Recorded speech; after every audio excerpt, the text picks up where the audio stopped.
boleh jadi kerana mengalihkan hak fardu daripada tempat asal dia, ataupun kurangkannya dengan terlupa, macam-macam boleh berlaku. Jadi itu kalau mazhab Hanafi.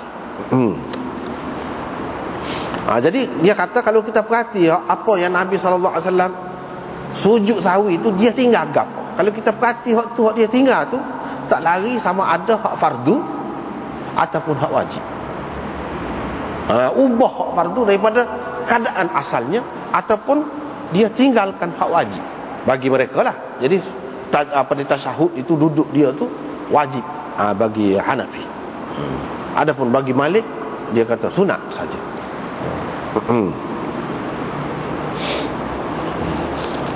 Kalau kita tengok tu gitu, jadi tak termasuklah hak lain-lain. Dia kata ini perhatian dia lah, perhatian dia. Kalau kita perhati tak lari daripada hak tu.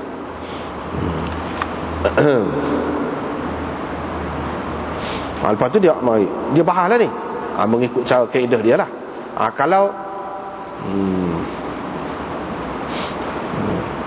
Kalau seseorang tu mikir lama dalam sembahyang dia sehingga melebihi satu rukun, nak tentu ni sembahyang ni 3 rakaat kau 2 kau misalnya, jadi duk mikir, duk tahari tu, orang panggil, dalam istilahnya orang panggil tahari tu lama sehingga lebih daripada satu rukun.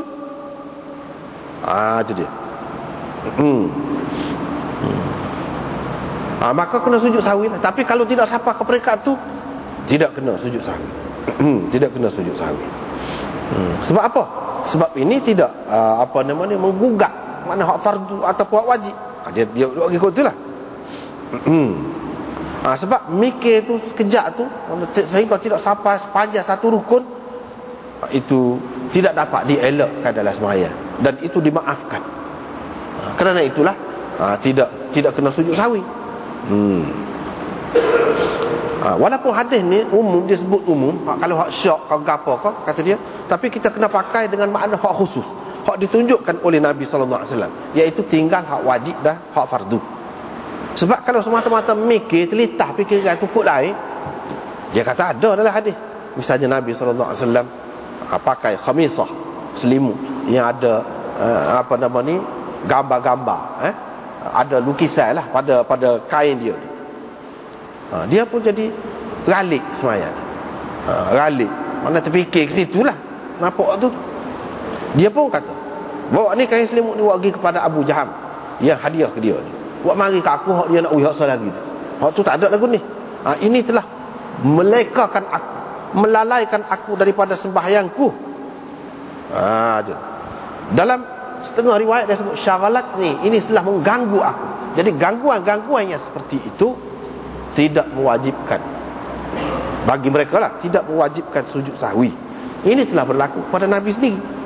Hak berlaku pada Sayyidina Umar pula dalam riwayat Baihaqi. Dia kata, aku duduk kira ketika aku berdiri sembahyang tu, aku duduk hitung jizyah Bahrain. Ni mari hak tu. Kata Sayyidina Umar, mari hak tu. Inni la ahsibu jizyatal Bahrain wa ana qa'imun fi shalah. Fa waqa'a as-sahwu fi hadhihi as-suwar. Jadi maknanya sekadar mikir gitu tidak kena sujud sahwi lagi. Tidak sabit dalam mana-mana hadis menyebutkan bahawa Sayyidina Umar ke atau Nabi ke kerana tadi dia telah sujud sahwi, tak ada. Jadi semata-mata leka lari fikiran kita daripada sembahyang itu, tidaklah kena kita sujud sahwi, tidak. Begitu juga kalau misalnya terlupa zikir hak sunat lah. Misalnya dia terlupa tasbih rokok, ataupun tasbih sujud, dia terlupa hak tu. Ataupun takbir sembahyang, takbir, dia tidak kata Allah Akbar semasa nak rokok gapo tu. Selain daripada takbir hari raya, sebab bagi dia wajib hak tu. Ni kaedah Hanafi ni, kaedah Hanafi. Jadi kalau terlupa hak tadi, benda-benda tadi, hak tidak wajib, tidak fardu, mengikut dia, tidak kena sujud sahwi. Begitu juga kalau tinggal zikir kau gapo kau, itu tidak kena sujud sahwi.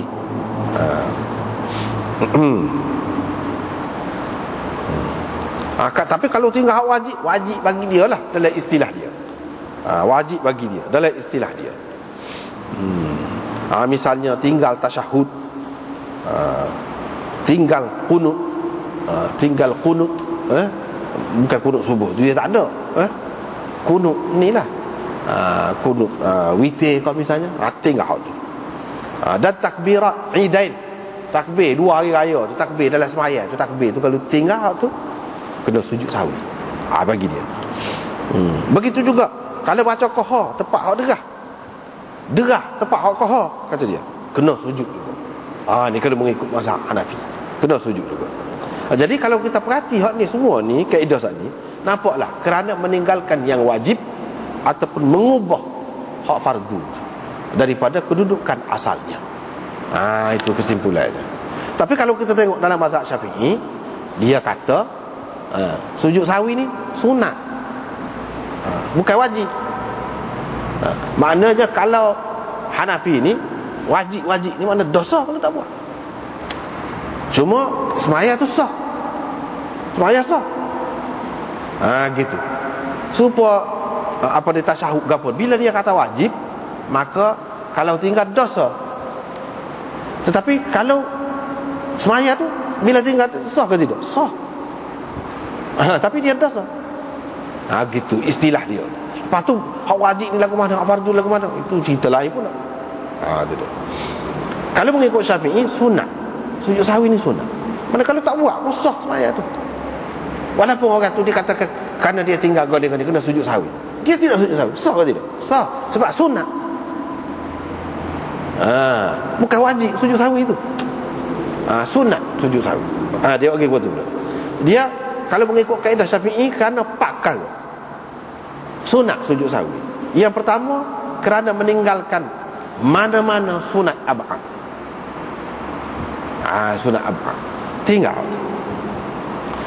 Itu yang pertama. Yang kedua, melakukan sesuatu yang membatalkan sembahyang. Kalau dilakukan dengan sengaja. Jadi kalau dengan terlupa tak batal, dia jadi terbuat benda lagu tu. Jadi terbuat benda lagu tu. Misalnya jadi kecek sikit, terlupa. Kalau dengan sengaja batal sembahyang, tapi dengan terlupa. Dengan sengaja batal sembahyang, tetapi dia telah melakukannya dengan terlupa. Hak lagu tu kena sujud sahwi. Yang ketiga, memindahkan rukun qauli kepada bukan tempatnya. Misalnya Fatihah dalam qiyam, yang baca dalam rukuk misalnya. Dalam tahiyat tu baca dalam qiyam misalnya. Pindah lagi. Di tempatnya. Itu yang ketiga. Yang keempatnya, meletakkan rukun fi'li. Meletakkan rukun fi'li, mengerjakan rukun fi'li dalam keadaan ada kemungkinan lebih. Begitu. Ma'ihtimali ziyadah. Itulah 4 perkara secara ringkas lah. Secara ringkas. Kalau buat salah satu daripada hak tu, kena sujud sahwi lah. Termasuklah kalau kita kata qunut, tidak qunut subuh tu, itu masuk dalam sunat ab'ad ataupun sunat muakkad. Kalau mazhab Malik, sunat muakkad, tinggal hak tu. Maka kena sujud sahwi. Orang lain kata tak ada, tak kena sujud sahwi hak lagu tu. Sebab apa? Kalau kita tengok Nabi kan, berlaku kepada dia tak ada tu. Hak berlaku kepada dia kan, dia sujud sahwi. Adakah berlaku hak tu kerana dia terlupa, misalnya qunut ke misalnya, dia sujud sahwi? Tak ada. Bahkan hak tu, qunut tu sendiri pun masih khilaf lagi. Begitulah.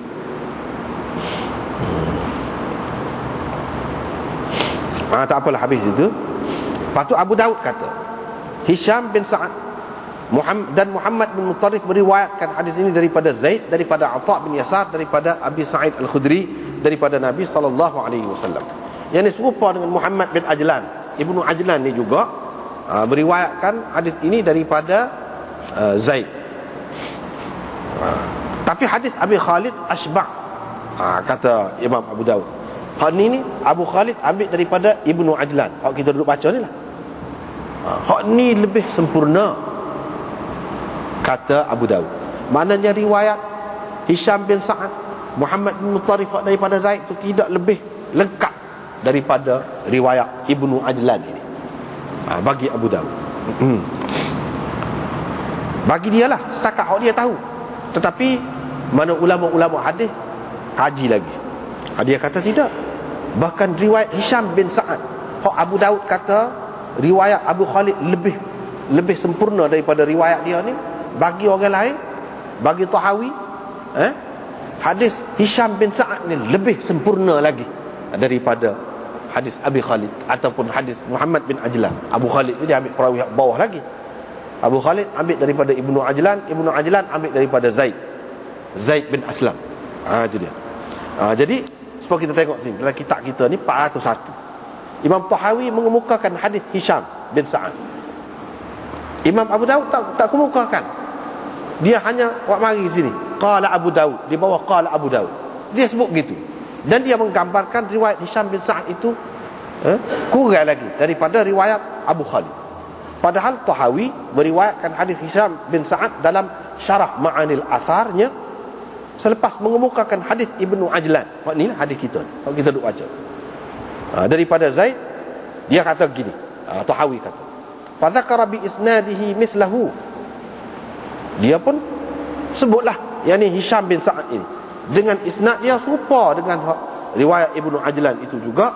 Cuma dia kata thumma yasjudu sajdatain qabla taslim, yakni dalam riwayat Hisham bin Sa'ad itu ada sebut lepas pada tu dia sujud 2 kali sebelum beri salam. Wa ala takhrijihi hadits Hisham bin Sa'ad asbah min hadits Ibnu Ajlan. Kalau lagu ni bukan kurang riwayat Hisham bin Sa'ad itu sepuh Abu Daud kata, bahkan lebih sempurna lagi, lebih lengkap lagi daripada riwayat siapa? Abu Khalid ataupun Muhammad Ibnu Ajlan itu. Lebih lengkap lagi sebab riwayat Ibnu Ajlan saat ni kita baca saat ni tak ada sebut sujud sahwi tu. Sebelum salam ke apa tak ada. Tak ada sebut. Hak ni ada sebut. Fa idza istayqana at-tamam sajada sajdatain. Gitu. Fa in kanat salatu tammatan, gitu. Ada sebut lagu lain lah. Hak ni dia ada sebut thumma, selepas pada tu semua. Selepas pada tu semua. Sebab dia kata fadzakara bi isnadihi mithlahu. Mithlahu tu betul-betul serupa lafaz tadi lah. Lepas pada tu semua tu dia sebut thumma yasjudu sajdatain qabla taslim. Lepas pada tu dia sujud 2 kali sebelum beri salam.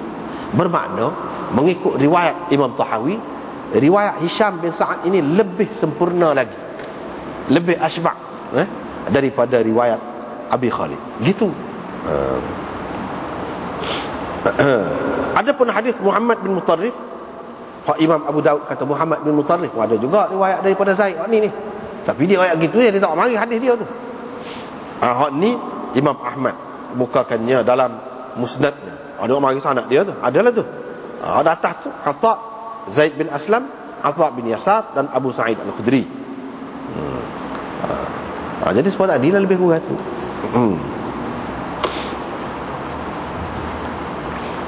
Lepas tu riwayat daripada Ibnu Abbas, Nabi SAW menamakan 2 sujud sahwi itu Al-Murghimatain. Sebab apa kan dinamakan Al-Murghimatain? Sebab 2 sujud ini menghinakan syaitan. Menghinakan syaitan. Lepas pada tu riwayat daripada Zaid bin Aslam, daripada Atha bin Yasar, bahawa Rasulullah SAW, maknanya riwayat Imam Malik ini daripada Zaid bin Aslam juga. Tadi kan Zaid bin Aslam daripada Atha bin Yasar, terus Rasulullah SAW. Artinya hadis ini hadis mursal, bukan hadis ini hadis marfu'. Tidak. Rasulullah SAW bersabda, kalau seseorang daripada kamu tu semaya dia tidak tahu berapa dia semaya, 3 ke 4, maka hendaklah dia tambah 1 rakaat, dan dia sujud 2 kali dalam keadaan duduk sebelum salam. Gitulah seperti kita terjemuh tadi. Jadi hak nak ayatnya kepada dia, riwayat Malik ini riwayat mursal. Begitulah kebanyakan perawi daripada Imam Malik riwayat ni mursal. Bukan Imam Malik saja yang meriwayatkan secara mursal begini.